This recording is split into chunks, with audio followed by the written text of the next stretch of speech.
Hi, this is author-philosopher Ronald E. Springer from EthicsUnderground.com. Welcome to Chapter 3, Part 2 of the Reading of Moral Armor, Behavioral and Developmental Vanguards. The first vanguards we encounter are those who brought us into being, our parents. They nourished our bodies in order to preserve our one cardinal value, our lives. If we were fortunate, they nourished our minds also, training us to carry on the life process independently. The wave of guardians that followed were those whose intent was to shape us cognitively, our teachers. With the effort of comprehension, we found mentors wherever knowledge was to be had.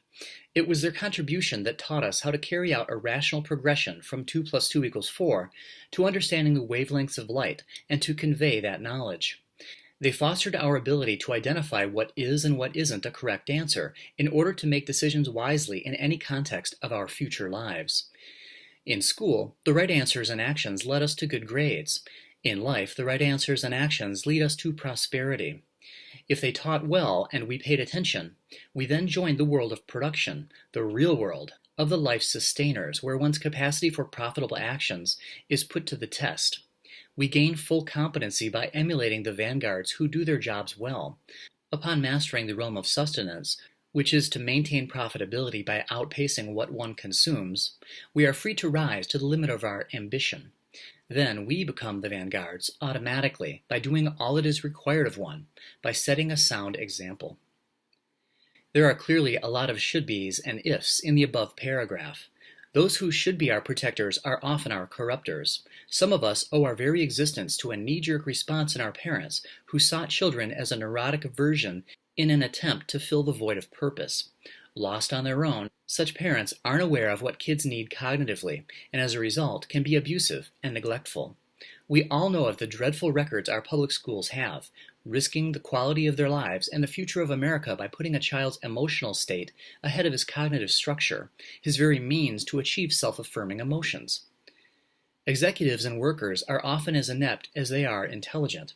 It is quite common that we serve as a physical and spiritual punching bag for another's subhuman frustrations instead of receiving any healthy training, and upon our Independence Day, our ambition is all but dead on arrival.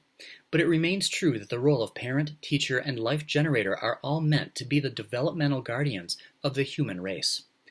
Their contributions are essential, and we must be forever cognizant of their impact, as they give structure to an individual's potency for the next levels of living. Our most treasured response to existence, our purpose in life, parallels and motivates our highest intimate response to another human being, a romantic relationship. The charge we get from pursuing our dreams and winning drives the need to express our deepest loving power. A romantic relationship is our greatest social experience and release, our most precious spiritual vanguard. We work conscientiously to develop and maintain our attractiveness to deserve the same in return, the best a spouse can offer. We practice wholesome values because we want the elation of true love, and with integrity, we have earned it. When we find someone who shares our style of living, our resulting fulfillment is priceless. But sometimes we have to spend years alone and watch the passion we generate die on the vine. Popular psychologists tell us that we shouldn't need anyone to be happy. So why are they all married? A relationship is not a dependency, it is a confirmation. Don't kid yourself. No one can keep his or her spirit fulfilled without personal intimacy when its potentiality is aroused by every passing smile. Love is a sacred reward. Still, finding a suitable mate is rarely a cooperative pursuit and can be a heartbreaking challenge. The torture of loneliness can drive us into the arms of those who harbor many unsettling characteristics. With foolish generosity, we grant them faith, unable to believe their views on life could mean what they seem to mean. Slipping into an intellectual coma, we give our love completely, the only way we know how, and then tragically discover that the mate we've committed to isn't drawn to our hard-won identity or any of the splendor we can create together, for any number of reasons. Here's one. They cling to you due to the sheer naked fear of facing life independently. You have been reduced to the sense of a gallant romantic partner to being a source of food. Confronted with the appalling reality that you aren't special to them at all, that the concept special is incommunicable to them, you fog out the knowledge that their favor could have been had by anyone willing to pay their deficit.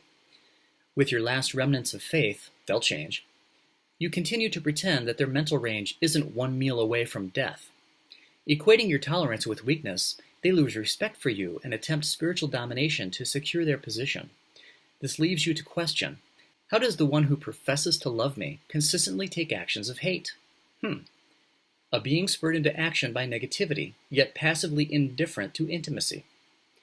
Or maybe they did choose you for your personal attributes, but furthering no life purposes of their own, seems to exert his or her greatest passionate response to you by relishing your physical or emotional pain, seeing your desires in life and in the relationship frustrated. They are so slow to provide comfort and so eager to help confirm your impotence in life. The worst default is your silent resignation to endure such hell out of romantic starvation, even though they have turned on you. Who turned on you first? There will always be spirit murderers who seek to steal our potency. It is up to us to stay aware of who the real vanguards are, those who uphold justice and foster progress, privately and publicly, physically and spiritually, and who the imposters are in every context of our lives. Many claim the title of vanguard are just the opposite. Both become easy to spot with the right tenets, to be fully spelled out in the following sections. But for now, understand that an impostor's energy is used to justify his own impotence, and his life's frustration exudes negativity. His focus brings about a sense of strain in those burdened by his presence, a sense of painful contradictions. In his life, everything is your fault. That is, unless he runs into someone else even more accomplished. Then it becomes theirs. When you cross paths with him, you breathe a sigh of relief when he is out of range. A true vanguard carries around almost no negativity. He uses his energy to fulfill his dreams of which you may be a part, and his pride and peace exudes good feelings. When you pass him on the street, you can feel life walking by. Well, that's it for this segment. Join me on Chapter 3, Part 3 of Our Moral Vanguards. This is Ronald E. Springer from EthicsUnderground.com. See you then.